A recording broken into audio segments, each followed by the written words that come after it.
Hare Krishna Guru Maharaj, please accept my humble obeisances. Glorious to the Father.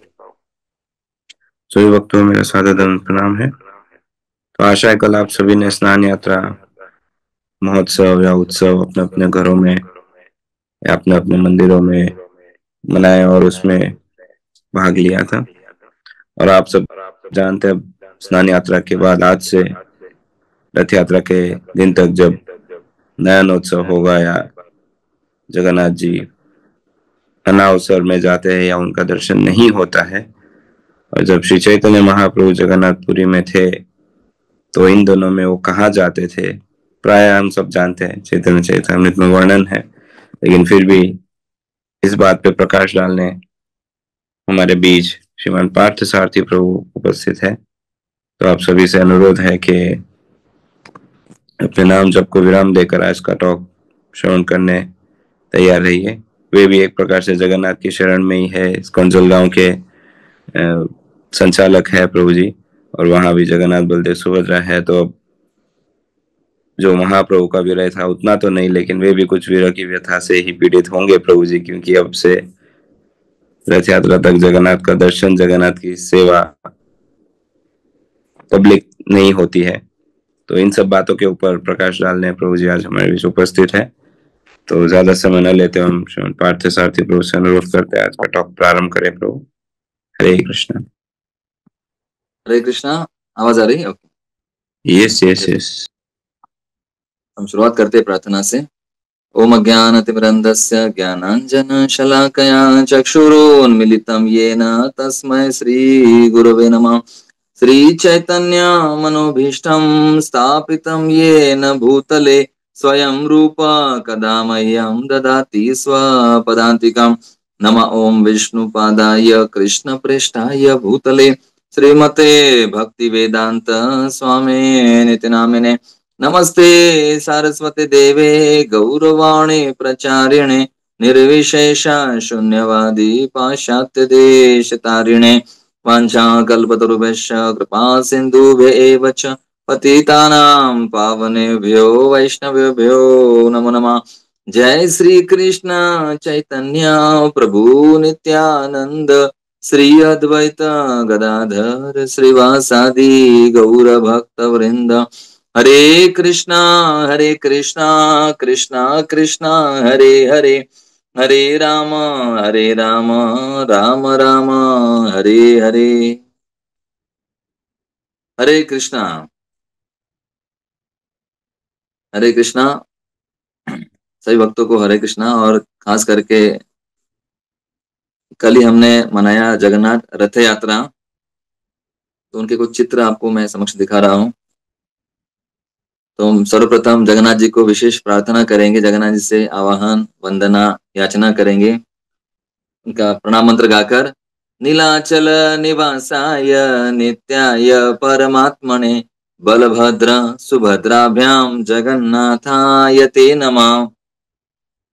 और जगन्नाथ जी का प्रणाम मंत्र गाकर मतलब बलभद्र सुभद्राभ्याम जगन्नाथाय ते नमः, तो उनको नमस्कार करते हैं।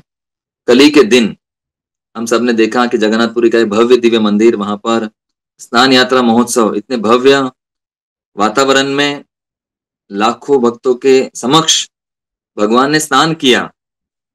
तो भगवान ने स्नान किया और स्नान करने के पश्चात वहां पर खुले जगह है, आपको पता ही होगा, कुछ जिन भक्तों ने जगन्नाथपुरी देखा है, स्नान मंडप, वहां पर भगवान को सैकड़ों घड़ों से पानी से, अलग अलग द्रव्यों से, सुगंधित द्रव्य से, सुगंधित पानियों से तो भगवान का अभिषेक किया गया। और खुली जगह में था, मतलब वहां हवा तेज थी, तो हवा के कारण भगवान को बुखार आता है। अभी भगवान का दर्शन अगले 15 दिन रथ यात्रा तक बंद होता है। और इसी के लिए जगन्नाथ बलदेव सुभद्रा मैया, उनके दर्शन जब प्राप्त नहीं होता है, लेकिन जिन भक्तों ने परिपाटी नित्य क्रम किया है कि हर दिन मुझे जगन्नाथ जी का दर्शन लेना ही है, उनके बिना मैं अपनी दिनचर्या आगे कैसे करूंगा, तो वैसे भक्त फिर उनमें भगवान चैतन्य महाप्रभु भक्तावतारम भक्ताख्यम नमामि भक्त शक्तिकम, उन्होंने दिखाया है, आपने आचरित प्रभु जीवेरे सिखाए कि अगर जगन्नाथ जी का दर्शन नहीं होगा प्रतिदिन तो मैं क्या करूंगा। ऐसे स्नान यात्रा के पश्चात फिर चैतन्य महाप्रभु उस विरह भावना में क्योंकि हर दिन प्रतिदिन जगन्नाथ जी का दर्शन करते थे। फिर विरह भावना में चैतन्य महाप्रभु क्या कहते हैं वो हम जानने का प्रयास करेंगे। एक श्लोक के द्वारा कहा गया है, यहाँ पर हम चर्चा करते हैं। यस, तो यहाँ पर बताया गया है, राजा एक मिनट क्षमा करिए। तो चैतन्य चरितामृत में यहाँ पर 60वें कुछ श्लोक में वर्णन किया गया है। तो चैतन्य महाप्रभु स्वयं यहाँ कहते हैं 61वें श्लोक में, राजा रे प्रभु दिया भट्ट गेला निज लय, स्नान यात्रा दीने प्रभुर आनंद हृदय। इस तरह राजा को प्रोत्साहित करके सारों भट्टाचार्य अपने घर चले गए। भगवान जगन्नाथ की स्नान यात्रा के दिन श्री चैतन्य महाप्रभु हृदय से परम प्रसन्न थे, और स्नान यात्रा के समय चैतन्य महाप्रभु बड़े प्रसन्न थे। क्यों? क्योंकि भगवान का दर्शन, तीनों भगवान का दर्शन एक साथ सबको मिलने वाला है।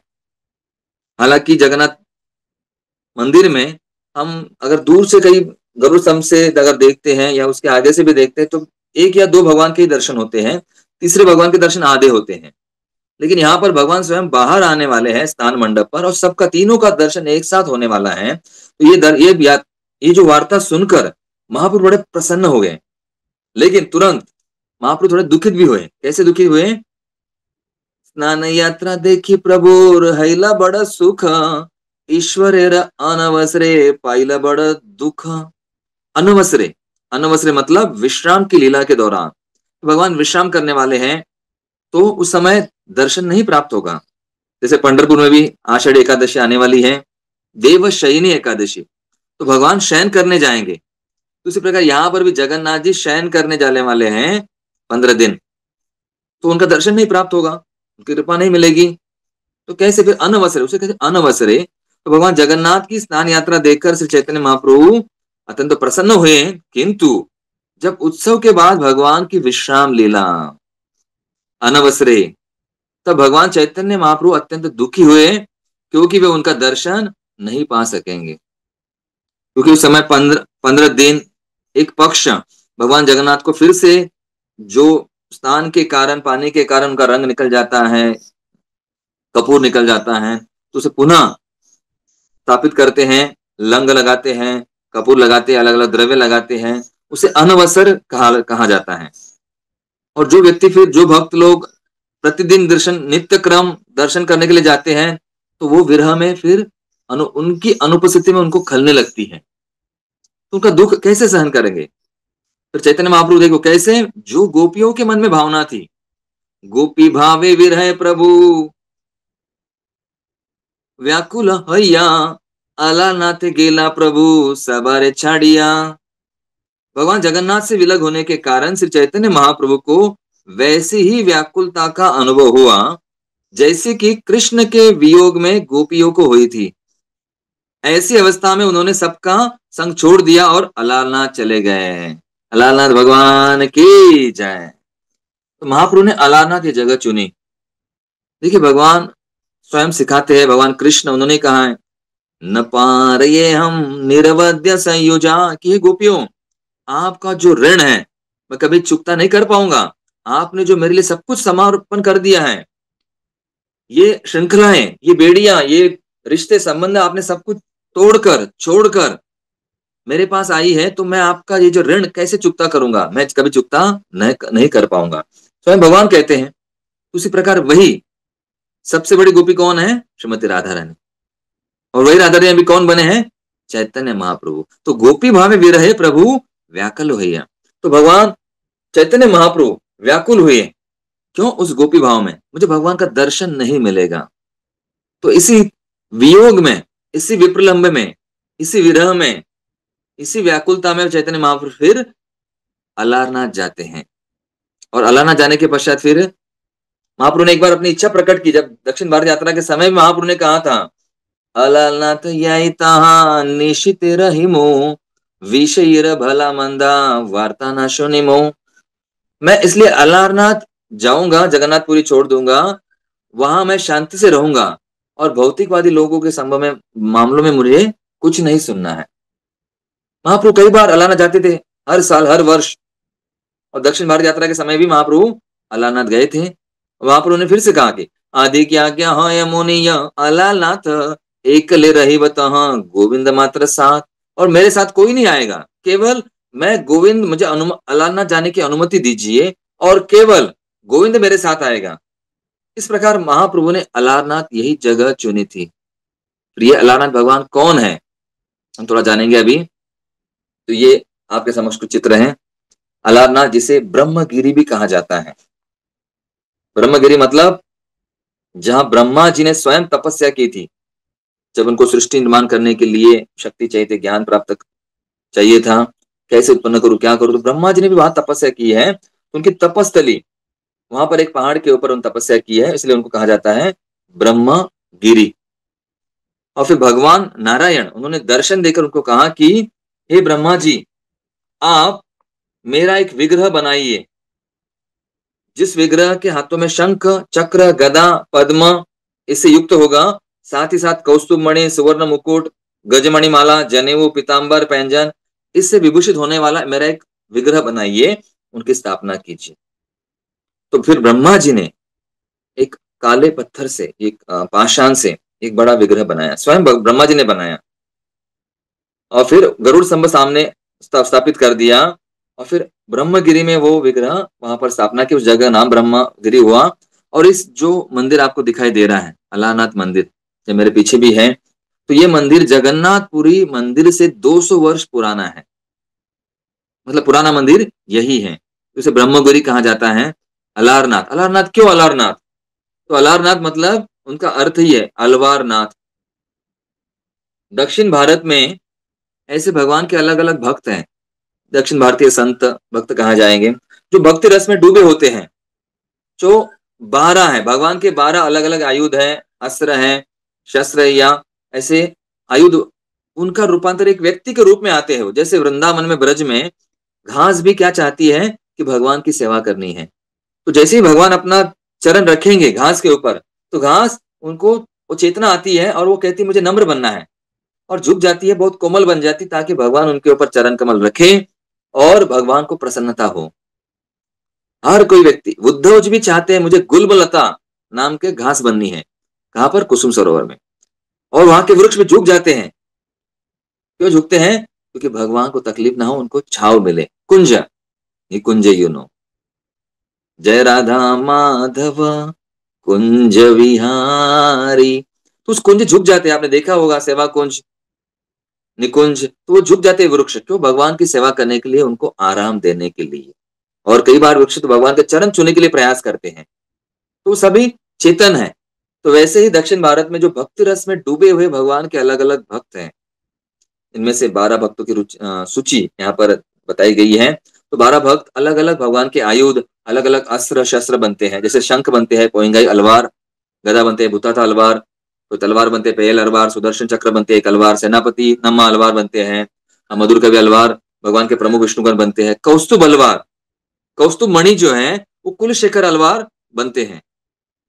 कौस्तुभ ने कुलशेखर, जिन्होंने अपना मुकुंदमाला स्तोत्र भगवान का गुणगान किया है अलग अलग ऐसे स्तोत्रों में।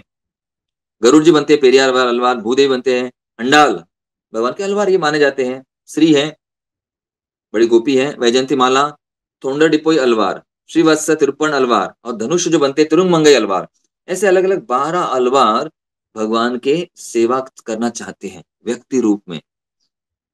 और वही अलवार फिर उनके जो नाथ है, वो नाथ बनते हैं अलवार नाथ, और उसे फिर कहते हैं, और वही अलवार भगवान की सेवा करते थे, पूजा अर्चना करते थे, तो यहाँ पर बस गए, तो इसीलिए इस भगवान का नाम पड़ा अलवारों के नाथ, अलवारनाथ। फिर बाद में अपभ्रंश होके अलारनाथ। वही अलारनाथ भगवान कौन है? विष्णु नारायण है। फिर हमारा संबंध उनके साथ कैसे है? जब भी चैतन्य महाप्रभु जगन्नाथपुरी में स्नान यात्रा के पश्चात जगन्नाथ जी का दर्शन बंद होता था, भगवान को क्वारंटाइन किया जाता था। कितने दिन? 15 दिन। जब हमने देख चुके हैं कोरोना समय में कितने दिन क्वारंटाइन होते थे? 15 दिन। और भगवान भी वही 15 दिन क्वारंटाइन होते थे, किसी से मिलना नहीं, कुछ नहीं। और भगवान को जो भोग लगता था, 56 भोग नहीं, काढ़ा, अलग अलग औषधियां, जड़ी बूटियां, अलग अलग सूप, वो भगवान को एक दवा के रूप में, औषधि के रूप में दिया जाता था। और भगवान का जो बुखार, बाद में भगवान की तबीयत ठीक होती थी और फिर नयनोत्सव, फिर उस तुरंत पश्चात जगन्नाथपुरी रथ यात्रा महोत्सव मनाया जाता था। उस समय इस विरह में, चैतन्य महाप्रभु विरह में नहीं सबको अपने मन को नियंत्रित करते थे। महाप्रभु फिर अलारनाथ जाते थे, वही नारायण भगवान का दर्शन करने के लिए। तो यही ये अलारनाथ मंदिर है, बड़ा पुराना मंदिर है, स्वयं ब्रह्मा जी के द्वारा स्थापित, और इतने सुंदर विग्रह है, चतुर्भुज नारायण विग्रह है अलारनाथ जी के। और एक बार फिर गोपियों ने, तो ये अलारनाथ भगवान कौन है? हमारे आचार्य भक्ति सिद्धांत सरस्वती ठाकुर, उन्होंने ही वहां पर एक ब्रह्म गौड़ीय मठ की स्थापना की। क्यों? ब्रह्मा जी का स्थान है और गौड़ीय मठ उन्होंने बनाया वहां पर, उसका नाम ही है ब्रह्म गौड़ीय मठ। और उन्होंने उस स्थान को बड़ा महत्व क्यों दिया? गौड़ीय मठ क्यों बनाया? जैसे भक्तिनाथ सरस्वती ठाकुर ने 64 गौड़ीय मठ बनाए अलग अलग स्थानों पर, तो जहां पर भी भगवान की विशेष मधुर लीला होती है, उसी स्थान पर उन्होंने अलग अलग मठ बनाए हैं। तो यहाँ पर भी उन्होंने एक मठ बनाया, बड़ा सुंदर भव्य दिव्य ऐसा मठ बनाया, और भगवान का नाम ही दिया गोपीनाथ। क्यों?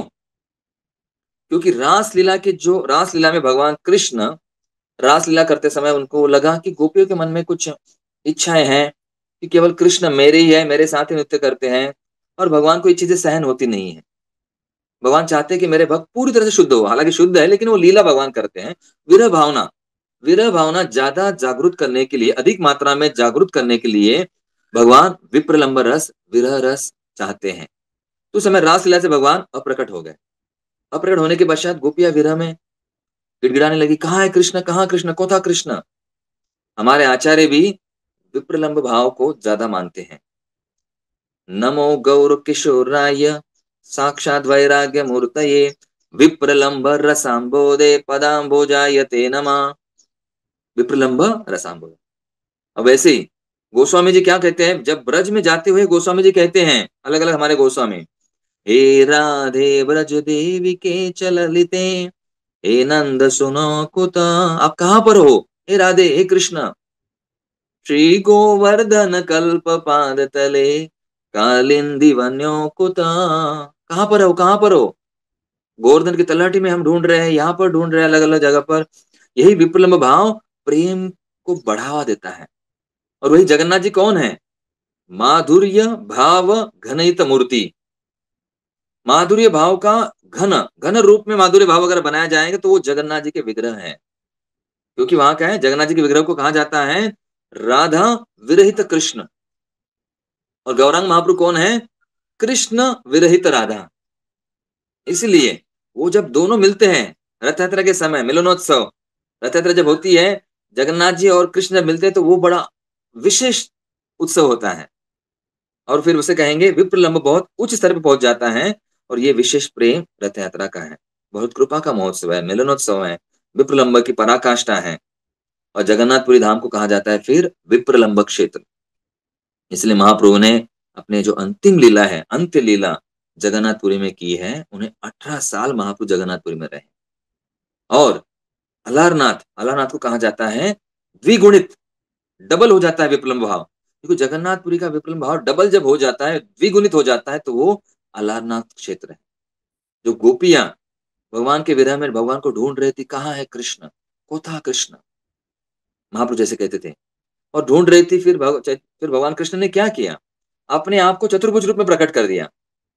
और जो चतुर्भुज रूप गोपियों को वहां पर दिखाया रासलीला में, वही है श्री अलारनाथ भगवान की जय। वही चतुर्भुज रूप ये अलारनाथ। और भक्तिदान ठाकुर जी ने ये प्रस्तापित कर दिया, वही रास लीला के जो चतुर्भुज कृष्ण है वही अलारनाथ है, जिनके हाथों में शंख है, चक्र है, गदा है, पद्म है और कौस्तुभ मणि है, वही कृष्ण है। लेकिन जो चतुर्भुज नारायण, उस समय गोपियां भी कहती थी, गोपियां क्या कहती थी, जब बाबा की गोपियां ने कहा, जब राधा रानी पूछ रही थी कहाँ है कृष्ण, मेरे कृष्ण बताओ, आपने कृष्ण को देखा क्या? तो उस समय गोपियां कहती थी, क्या कहती थी गोपियां, कि अरे ये तो कृष्ण नहीं है, इहो कृष्ण ना ही, इहो नारायण मूर्ति। ये तो कृष्ण नहीं है, नारायण है, उनके चार हाथ है, हमारे कृष्ण द्विभुज मुरलीधर है। लेकिन जैसे ही राधा रानी ढूंढने लगी, और राधा रानी जब उन चतुर्भुज नारायण के सामने जब पहुंची, वही अलारनाथ भगवान, उनके सामने जैसे ही राधा रानी पहुंची तो क्या हुआ, भगवान के दोनों हाथ अप्रकट हो गए। चतुर्भुज हैया कृष्ण साक्षात हईल, राई दृष्टि दुई भुज देह प्रवेशिल। जिन कृष्ण भगवान ने गोपियों को चिढ़ाने के लिए, उनको फंसाने के लिए, उनको भ्रमित करने के लिए अपने दो हाथ प्रकट किए, चतुर्भुज प्रकट किया, लेकिन राधा रानी के समक्ष भगवान का कुछ नहीं चल पाया। क्या हुआ फिर? चतुर्भुज हैया कृष्ण साक्षात हईल, साक्षात भगवान थे चतुर्भुज रूप में। राई दृष्टि दुई, राधा रानी की दृष्टि जब पड़ी, दुई भुज देह प्रविशल, दोनों हाथ क्या हो गए? अंदर। श्री कृष्ण उस स्थान पर स्वयं प्रकट हुए थे, किंतु श्री राधिका के समक्ष उनकी अन्य दो भुजाएं अप्रकट हो गई, दोनों हाथ गिर गए वहां पर और अंदर चले गए शरीर के अंदर, और भगवान द्विभुज मुरलीधर प्रकट हुए। श्री कृष्ण भगवान की जय। तो इस प्रकार हम देखते हैं कि देखो वो दिव्य स्तर, वो जो अलारनाथ भगवान वहां चतुर्भुज नारायण प्रकट हुए, वही रासलीला के नारायण, रासलीला के कृष्ण अलारनाथ है। इसलिए हमारे आचार्य श्रील भक्तिसिद्धांत श्री ठाकुर, देखो वहां पे गोपियां कहती है, यह कृष्ण ना ही यह नारायण मूर्ति। तो ये नारायण है, लेकिन राधा रानी के समक्ष क्या हुआ? भगवान की कुछ नहीं चली, क्योंकि श्रीमती राधा रानी ब्रज ठाकुरानी, वृंदावन की ठाकुरानी कौन है? श्रीमती राधा रानी। और वही भगवान फिर चतुर्भुज नारायण बन गए, द्विभुज मुरलीधर। और फिर हमारे आचार्य भक्ति सिद्धांत श्री ठाकुर, उन्होंने श्री श्री ब्रह्म गौड़ीय मठ की स्थापना वहां पर की है, अलारनाथ मंदिर के समक्ष। ये बड़ा गौड़ीय मठ वहां पर स्थापना की है, ब्रह्म गौड़ीय मठ। और वहीं पर, वहां से 100 मीटर दूरी पर एक बड़ा कुंड की स्थापना उन्होंने की है, जिस कुंड का नाम राधा कुंड ही है। तो ये जो विग्रह आप देख रहे हैं, ये अलारनाथ के छोटे विग्रह हैं, लगभग 10 सेंटीमीटर होंगे ये छोटे विग्रह चतुर्भुज नारायण। जब गौड़ वहां पर मंदिर की, जब पुराना जो मंदिर है, पुराने मंदिर का जब खुदाई चल रही थी, जीर्णोद्धार कर रहे थे, मंदिर को रिपेयर कर रहे थे, तो उस समय वहां के पुजारी को खोदते हुए पुजारी को छोटे से विग्रह मिल गए, छोटे से, लगभग 8 अंगुली। अपने राधा रमन जी 8 अंगुली है, कहते हैं उसको, राधा रमन जी जैसे थे उतने ही है चतुर्भुज नारायण। ये छोटे विग्रह आपके समक्ष दिख रहे हैं, बड़े लग रहे हैं, लेकिन वो छोटे हैं, 8 अंगुली होंगे। तो ये छोटे विग्रह वहां पर खुदाई करते समय मिले, और जब वहां के पुजारी, अलारनाथ मंदिर के पुजारी वहां पर जब विश्राम कर रहे थे, तो उनको स्वप्न में आदेश हुआ। क्या आदेश हुआ? कि जाओ, तुम ये जो विग्रह मुझे, आपको जो मिले हैं, यह विग्रह भक्ति सिद्धांत ठाकुर जी को दे दो, वो उनको चाहिए थे। और भक्ति सिद्धांत ठाकुर, वहां पर उनके मन में विचार था, और विरह भावना में, क्योंकि भक्ति सिद्धांत ठाकुर श्री वार्ष भानवी देवी दयित कृपाब्ध है, उनका प्रणाम मंत्र में भी कहा जाता है, उनका नाम ही है वार्ष भानवी दयित दास, राधा रानी के विशेष भक्त। और प्रभुपाद जी भी, प्रभुपाद जी के पिताजी चाहते थे कि मेरा पुत्र अभयचरण क्या बने? राधा रानी के विशेष भक्त बने। इस प्रकार से जो विग्रह है पुजारी ने उनको दे दिए। फिर भक्तिदान ठाकुर ने वहां पर गौड़ी मठ की स्थापना की। तो भक्तिदान ठाकुर वहां पर जब आए थे, भक्तिदान सरस्वती ठाकुर वहां पर पहुंचे, और वहां पर पहुंचने के बाद उन्होंने सोचा कि वहां पर मंदिर बनाते हैं। और संन्यास ग्रहण करने के पश्चात 1926 में, तो 1926 में वहां पर वो पहुंचे और गौड़ी मठ का उद्घाटन उन्होंने किया। लेकिन बाद में उन्होंने देखा, जब फिर से दोबारा वहां पर आए थे, आ रहे थे, वहां पर भेंट देते थे, आते थे, तो उन्होंने देखा कि मंदिर की जो अवस्था है खराब है, वह, और पहले से मंदिर खराब हो रहा है, उनका जीर्णोद्धार करना पड़ेगा, साफ नया बनाना पड़ेगा। तो उन्होंने फिर सोचा कि चलो पूरा पुनः मंदिर का काम शुरू करते हैं। तो उन्होंने फिर अपने भक्त शिष्यों को कहा कि करो, काम पूरा करो। लेकिन उस समय मंदिर का, गौड़े मठ का काम करते करते लोग, है ना, वहां पे जो वर्कर थे, काम करने वाले लोग थे, वो लोग बीड़ी बनाते थे, और बीड़ी बनाते थे तो उनका समय ज्यादा बीड़ी बनाने में लगता था, और बीड़ी पीकर फिर काम करते थे। तो भक्तिदान ठाकुर ने अपने शिष्यों को कहा कि मंदिर का काम पहले पूरा होना चाहिए, जो अपूर्ण अवस्था में है। 3 साल 26 में हमने शुरू किया, अभी भी 30 में पूरा पूरा नहीं हो रहा है लगभग। तो उन्होंने क्या किया, अपने शिष्य को कहा, तुम जो काम करने वाले लोग हैं, बीड़ी बनाने में अपना समय बिता रहे हैं, और फिर बाद में बीड़ी बनाकर फिर पीकर फिर काम करते हैं, तो एक करो, अपने शिष्यों को कहा कि तुम बीड़ी बनाओ, उनको काम करने दो, क्योंकि वो कला वो उनको ज्ञात है। उस समय फिर देखिए, हम यहाँ पर मतलब इसका अर्थ ऐसे नहीं कि हमें बीड़ी बनाना है, लेकिन भक्तिदास ठाकुर का उद्देश्य क्या था? कि पहले भगवान की सेवा सबसे प्रथम होनी चाहिए। प्रायोरिटी किसको देना है? भगवान की सेवा को। और तुम उनकी बीड़ी बनाओ, और फिर बीड़ी बनाना बनाए उन लोगों ने, और वो लोग काम करने वाले लोग मंदिर के काम में लग गए हैं, और 1930 में मंदिर का काम पूरा हुआ। और फिर उन्होंने वहां पर जो पुजारी ने जो विग्रह दिए थे, यही जो सामने विग्रह है अलारनाथ जी के, वो विग्रह फिर उन्होंने स्थापित वहां कर दिए। अभी भी छोटे विग्रह वहां पर मंदिर में रखे हुए हैं। श्री गौरांग गोपीनाथ, वहां पर गोपी गोपीनाथ के विग्रह वहां पर हैं। वहीं पर छोटे विग्रह भी रखे गए हैं अल्टर में। आप अगर जाएंगे तो वहां देखिए अलारनाथ में। और ये विग्रह स्वयं, और ये विग्रह मिलने के पश्चात बहुत प्रसन्न हो गए भक्तिसिंह ठाकुर की। मेरी इच्छा थी कि अलारनाथ के विग्रह मुझे प्राप्त हो, और वो विग्रह अपने साथ अपने पास रखते थे। वो विग्रह की पूजा अर्चना करते थे। उन्होंने फिर सोचा कि इन विग्रहों को मैं विदेश लेकर जाऊंगा, विमान में बैठकर। तो इस प्रकार विग्रह को मैं लेकर जाऊंगा अलग अलग जगह। उनकी इच्छा थी कि विग्रहों को मैं बाहर घुमाऊंगा। तो ये विग्रह साधारण नहीं है, उनको बहुत प्रसन्न हुए। और फिर उनके की स्थापना की। और इस प्रकार से बड़े वहां पर आते थे भक्तिनाथ सरस्वती ठाकुर, और विग्रह का स्मरण करते हुए पूजा अर्चना करते, बड़ा गौड़े मठ वहां पर स्थापना हुई है। और साथ ही साथ फिर जैसे चैतन्य महाप्रभु विरह में वहां पर आते थे, विरह में आने के पश्चात अलारनाथ जी के दर्शन करते थे, अलारनाथ जी के वहां पर नृत्य करते थे, कीर्तन करते थे। और विरह में वैसे ही अलारनाथ जी का जब पट बंद होता था, तो एक शिला आपके समक्ष वहां पर दिख रही है, शिला के ऊपर विश्राम करते थे। उस विरह में उनका शरीर, जैसे हम देखते हैं विरह में शरीर गर्म होता है, और गर्म होने के पश्चात फिर उनके मन में विप्लव भाव आता था। तो उस गर्मी में देखो वहां की शिला भी, पत्थर भी पिघल गए। पशु पक्षी झूरे पाषाण विदरे शुनि जार गुण गाथा। तो जो पत्थर भी पिघल जाते हैं, पत्थर भी द्रवीभूत हो गए। महाप्रभु का जो प्रेम है दिव्य, महाप्रभु का शरीर का ताप, विप्लम्ब भाव देखकर पत्थर पिघल गए। और पत्थर में भी निशान आए। कैसे निशान आए? सर के निशान एक है, फिर घुटनों के निशान, और फिर पैर के निशान। इस प्रकार से महाप्रभु करवट बदलते थे, तो दोनों जगह पर वहां पर वो निशान पत्थर पर आ गए। अभी भी वो निशान उस पत्थर ने धरोहर संभाल कर रखा हुआ है, महाप्रभु के विरह की विप्रलंब के निशान, चिन्ह। जैसे ब्रज में आपने देखा होगा चरण पहाड़ी पर भगवान के चरणों के चिन्ह अभी भी वहां पर अंकित है। उसी प्रकार अलारनाथ में भी चैतन्य महाप्रभु के विरह के चिन्ह वहां पर अंकित हुए हैं। विरशिला आज भी वहां पर देखी जाती है। और फिर वहां पर भगवान के विग्रह भी है, षडभुज गौरांग। षडभुज गौरांग मतलब राम, राम जी के हाथ, जिनके हाथों में धनुष और बाण है। और फिर कृष्ण, जिनके हाथ में बांसुरी है। और गौरहरि, एक हाथ में दंड और कमंडलु है। ऐसे विग्रह वहां पर स्थापित किए गए हैं षडभुज गौरांग। वहां पर इस्कॉन की ओर से एक मंडप भी बनाया गया है, भव्य दिव्य ऐसा मंडप। वहां पर खीर बांटी जाती है। और फिर हम लिखते हैं, ये श्रवण करने से हमें पता चल जाता है। प्रहलाद महाराज जैसे कहते हैं, नवविधा भक्ति में सबसे पहली भक्ति है श्रवण भक्ति। और इस श्रवण के द्वारा हम जानते हैं कि कैसे चैतन्य महाप्रभु ने अपना गोपी भाव प्रकट किया। और वही महाप्रभु फिर जय गौर से कृष्णा से जगन्नाथ, वही कृष्ण है, वही जगन्नाथ है, वही गौरांग महाप्रभु। वासुदेव घोष बोले कोरी जोड़ हाथ, जय गौर से कृष्ण से जगन्नाथ, वही जगन्नाथ है। वो विप्लव भाव दिखाया। और अलारनाथ जी विग्रह के बारे में और ही एक कथा आती है, उस कथा के बारे में हम चर्चा करते हैं। देखिए ये जो विग्रह है अलारनाथ जी के, तो इन विग्रह के बारे में कथा आती है कि वहां पर एक पुजारी थे। पुजारी का नाम था श्री निकेतन।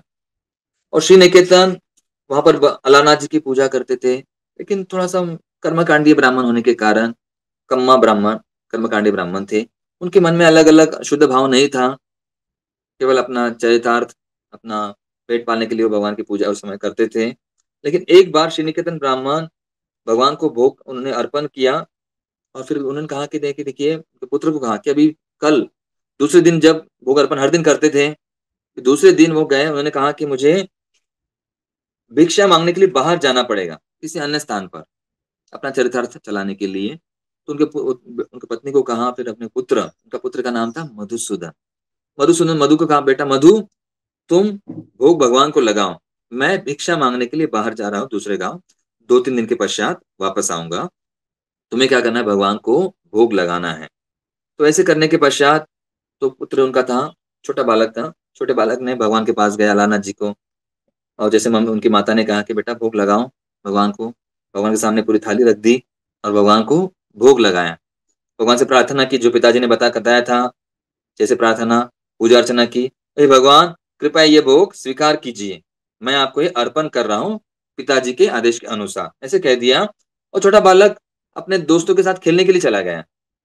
जैसे हम भी देखते हैं कई सारे हमारे गृहस्थ भक्त क्या करते हैं, घर में व्यस्त होते हैं, बेटी को बोलते हैं बेटी भोग लगाओ, बेटे को बोलते हैं बेटा भोग लगाओ, आपको पता ही होगा सब भक्तों को। इस प्रकार वहां पर भी उन्होंने छोटे मधुसूदन ने मधु ने भोग लगाया।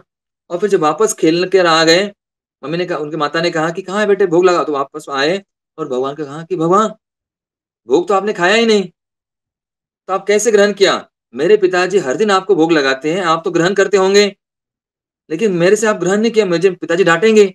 आपने ग्रहण नहीं किया, थाली में वैसे ही पड़ा हुआ है पूरा अन्न भोग। तो उन्होंने फिर प्रार्थना की, रोने लगा, भगवान कृपया स्वीकार कर लो, नैवेद्य खा लो भगवान। और फिर भगवान ने सचमुच में खा लिया। देखिए एक बालक के मन में जो भावना है, दिव्य प्रेम है, उन्होंने क्या किया, बालक ने कहा कि भगवान खा लो, आंखों से अश्रु आए, रोमांच कंपा श्रु तरंग भाजो। तो इस प्रकार से अश्रु आए हुए कहा, भगवान खा लो आप, मेरे पिताजी हर दिन आपको भोग लगाते हैं, आप ग्रहण करते, लेकिन मुझसे ग्रहण नहीं कर रहे तो पिताजी डांटेंगे, माताजी क्या कहेंगी, भगवान ने खाया नहीं। और फिर स्वयं भगवान ने खाना शुरू कर दिया और पूरी थाली खाली हो गई।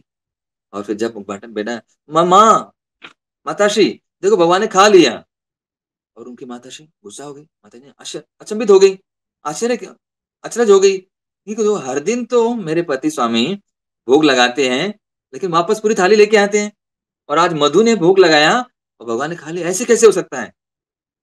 फिर दूसरे दिन पुनः प्रयास किया, दूसरे दिन भी मधु ने कहा भगवान खा लो, भगवान ने सच में थाली को बना दिया खाली।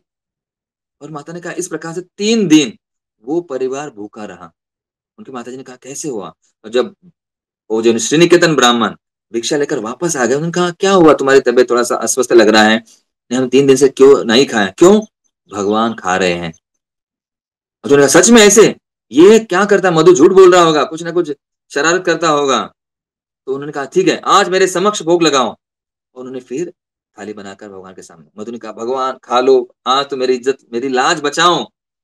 उस समय जो श्रीनिकेतन ब्राह्मण पर्दे के पीछे से देख रहा था, और जब देखा जैसे ही भगवान ने कटोरी खीर की कटोरी उठाई, भगवान झुक गए, कटोरी उठाई ऐसे, तुरंत श्रीनिकेतन ब्राह्मण ने हाथ पकड़ लिया, भगवान आप कैसे खा रहे हो? विग्रह हो आप, मूर्ति है, पाषाण है, और पत्थर कभी खाता नहीं। और फिर भगवान ने कहा तुम मुझे पत्थर मानते हो इसलिए मैं पत्थर था, लेकिन ये मुझे स्वयं भगवान मानता है इसलिए मैं भगवान हूँ। और भगवान जो खीर है, जो पुजारी ने हाथ पकड़ा तो खीर भगवान के हाथ से वो खीर गिर गई, भगवान के यहाँ पर ओठों के ऊपर, छाती के ऊपर और उंगली के ऊपर। अगर आज भी आप देखेंगे इस चित्र में, दूसरे चित्र में देखिए, उंगली में थोड़ा सा जला हुआ है, और भगवान के यहाँ पर भी थोड़ा सा जला हुआ है ओठों के पास, और भगवान के वक्षस्थल पर थोड़ा सा जला हुआ है। आज भी अगर देखेंगे आप अलारनाथ दर्शन के बाद या इस विग्रह में देखेंगे, आप ऑनलाइन में देखेंगे तो जला हुआ दिखता है, भगवान समक्ष, उनके सबके समक्ष, दोनों के समक्ष भगवान ने वो खीर खाई थी। और कहा कि भगवान आप पत्थर पत्थर तो नहीं खाता है। जैसे देखिए वैसे हमारी भावना, उस प्रकार से भगवान हमारे साथ आदान प्रदान करते हैं। ये यथा माम प्रपद्यन्ते ताम स्थितैव भजाम्यहम्। जैसे हमारा भजन वैसे हमारी भक्ति भगवान हमें प्रदान करते हैं। उस प्रकार से अल्लाह ने फिर उन ब्राह्मण ने कहा कि नहीं नहीं तुम खाते नहीं, तो अगर तुमने भगवान खा लिया तो हमारा कैसे होगा? देखो अपने स्वार्थ के लिए भगवान को वो माध्यम बनाते थे। फिर भगवान ने कहा हे ब्राह्मण तुम तो एक भौतिकवादी हो, और तुम जैसे के हाथ से मैं कभी नहीं खाता हूं। पत्रम पुष्पम फलम तयम यो मया भक्ति प्रयच्छति तदम भक्ति अपरतम अश्नामी प्रयतात्मा। 2 बार भक्ति का प्रयोग किया गया है। अश्नामी मैं स्वयं खाता हूं, लेकिन कैसे?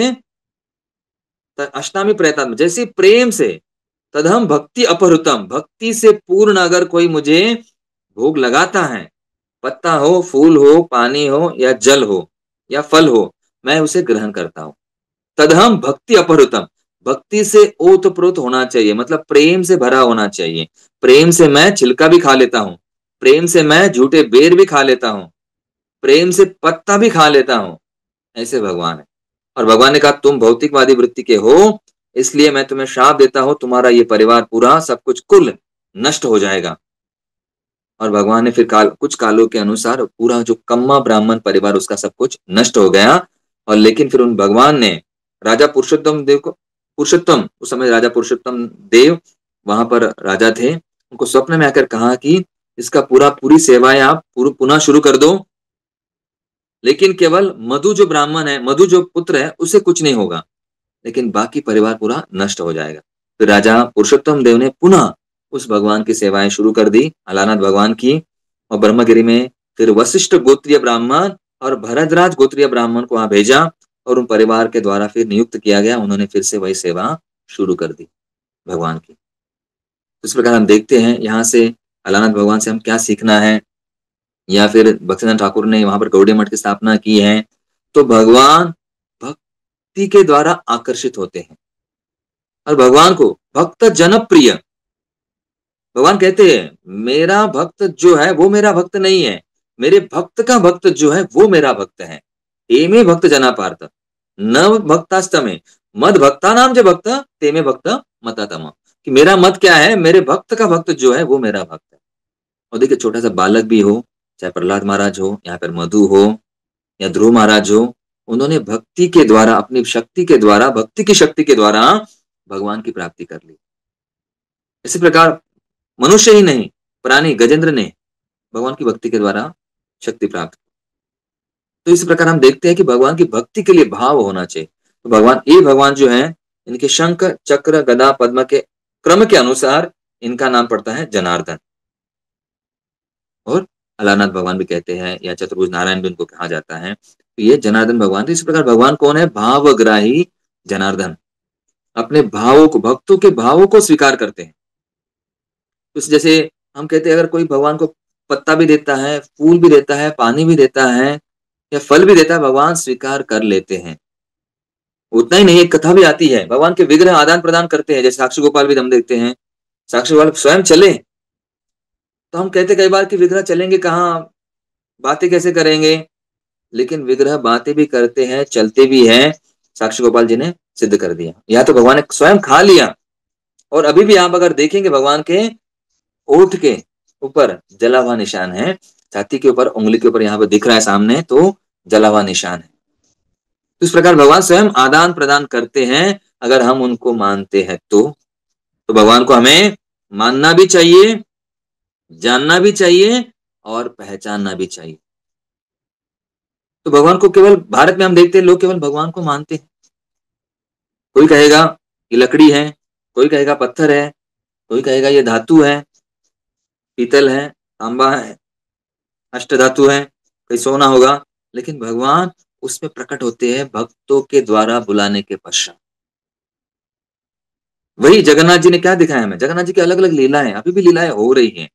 जैसे हम कहते हैं सतयुग में बद्रीनाथ धाम का विशेष महत्व था, फिर आया त्रेता युग, त्रेता युग में रामेश्वरम धाम का महत्व था, फिर द्वापर युग में द्वारका धाम का महत्व था, फिर कलयुग में जगन्नाथपुरी धाम का विशेष महत्व है।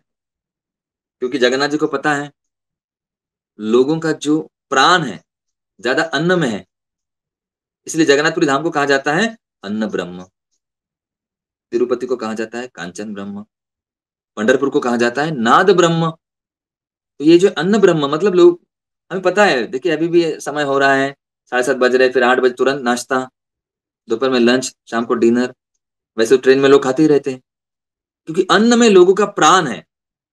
तो यहाँ पर कहा गया है फिर कि अगर हम भगवान को फिर अन्न के द्वारा भक्ति लोगों को प्राप्त होने के लिए जगन्नाथ भगवान ने क्या किया, फिर लोगों के ऊपर कृपा करने के लिए कलयुग में उनका प्रसाद, उनके प्रसाद में विशेष कृपा प्रदान की है। तो आपने देखा होगा जगन्नाथपुरी में एक बड़ा बाजार भी है, इसका नाम ही है आनंद बाजार। इस बाजार में पहुंचते क्या होता है, हमें आनंद प्राप्त होता है। तो ऐसे भगवान से हमें प्रार्थना करनी है और समझना जरूरी है, जगन्नाथ जी को वही प्रार्थना करनी। देखो वहां पर राइट साइड में देखते हैं हम लोग, हाँ इस तरफ जो स्नान मंडप है वही आनंद बाजार है।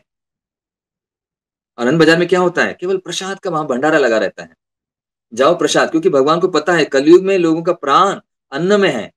तो ऐसे अन्न ब्रह्म भगवान, जैसे हमारे एक भक्त कहते हैं कलयुग में पेट पूजा ही पूजा है, ऐसे लोग मानते हैं। तो भगवान ने क्या कर दिया, फिर प्रसाद लो, बस वही पूजा है, प्रसाद ग्रहण कीजिए, क्योंकि वो लोगों को ज्यादा नियम पता नहीं है। वैसे जगन्नाथ जी बड़े कृपालु हैं, उनकी आंखें भी बड़ी है और उनको कहा जाता है माधुर्य भाव घनित मूर्ति। माधुर्य भाव का उच्च स्तर है, महाभाव का उच्च स्तर है जगन्नाथ जी। और हमेशा वो विरह में देखते, बड़ी आंखें इसलिए हैं, कहाँ है मेरे भक्त, कहाँ है श्रीमती राधा रानी। इसलिए वहां पर कौन है? जगन्नाथ, बलदेव और सुभद्रा मैया, तीनों बहन भाई। तो क्यों है? राधा विरहित कृष्ण, राधा की विरह में देखते हैं, कहाँ है मेरे भक्त, कहाँ है श्रीमती राधा रानी। तो इसलिए जो, और फिर ऐसे भगवान एक दिन वहां से बाहर आते हैं रथ यात्रा के समय। वही रथ यात्रा का बड़ा महोत्सव है, और महाराज जी भी कई बार कह चुके हैं कि ये मिलनोत्सव है रथ यात्रा। वही भगवान भक्तों को मिलना चाहते हैं, भक्तों के ऊपर कृपा दृष्टि वृष्टाते देनम बतानो गृहाणेश मामज्ञ मेध्यक्षि दृश्य। कि भगवान कृपा के दृष्टि की वृष्टि करो। तो कैसे करेंगे? भगवान की आंखों के द्वारा। और ऐसे कहा जाता है हमारे आचार्यों के द्वारा, भगवान कृष्ण की आंखें कैसे हैं? कमल के समान है।